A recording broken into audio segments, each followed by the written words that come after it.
పరలోక రాజ్యము పొలములో దాచబడిన ధనమును పోలి ఉన్నది. ఒక మనుష్యుడు దాన్ని కనుగొని దాచిపెట్టి అది దొరికిన సంతోషంతో వెళ్లి తనకు కలిగినదంతా అమ్మి ఆ పొలాన్ని కొన్నాడు. 46వ వచనం.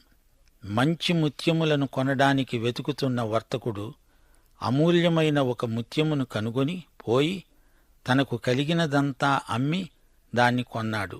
క్రీస్తే పొలములో దాచబడిన ధనం, క్రీస్తే అమూల్యమైన ముత్యం, క్రీస్తే జ్ఞానం.